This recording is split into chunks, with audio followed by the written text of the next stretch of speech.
গাজীপুর জেলা শাখার উদ্যোগে আয়োজিত বিগত জুলাই আন্দোলনের 1 বছর পূর্তি এবং জুলাই হত্যাকাণ্ডের বিচারের দাবিতে ইসলামী ছাত্র শিবির গাজীপুর জেলা শাখার উদ্যোগে আয়োজিত আজকের এই বিক্ষোভ মিছিল পরবর্তী সমাবেশের সংগ্রামী সভাপতি ইসলামী ছাত্র শিবির গাজীপুর জেলা শাখার সভাপতি ছাত্রনেতা ইয়াসিন আরাফাত, আজকের এই অনুষ্ঠানের সংগ্রামী প্রধান অতিথি গাজীপুরের গণমানুষের প্রিয় নেতা, বাংলাদেশের ছাত্রদের প্রিয় ঠিকানা, দক্ষিণ পূর্ব এশিয়ার সর্ববৃহৎ ইসলামী ছাত্র সংগঠন ইসলামী ছাত্র শিবিরের প্রাক্তন কেন্দ্রীয় সভাপতি, গাজীপুর 4 তথা কাপাসিয়া সংসদীয় আসন থেকে জামায়াত ইসলামী মনোনীত সংসদ সদস্য পদপ্রার্থী জনতা জনাব সালাউদ্দিন আইয়ুবী, উপস্থিত অন্যান্য নেতৃবৃন্দ, উপস্থিত ইসলামী ছাত্র শিবিরের প্রিয় ভাইয়েরা, আসসালামু আলাইকুম ওয়া রাহমাতুল্লাহ।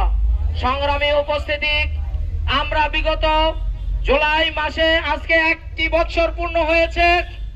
আমরা বিগত বছরের জুলাই এবং আগস্ট মাসের যে উত্তাল আন্দোলন সংগ্রাম করেছিলাম, সেই আন্দোলন সংগ্রামের ফসল হিসেবে গত বছর এই 5ই আগস্ট জুলাই বিপ্লব সংগঠিত হয়েছিল।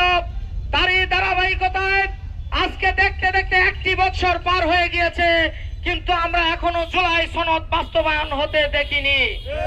সংগ্রামী উপস্থিতি, আমরা এই বিক্ষোভ সমাবেশ থেকে দাবি জানাচ্ছি, অনতি বিলম্বে জুলাই সনদ বাস্তবায়ন করতে হবে।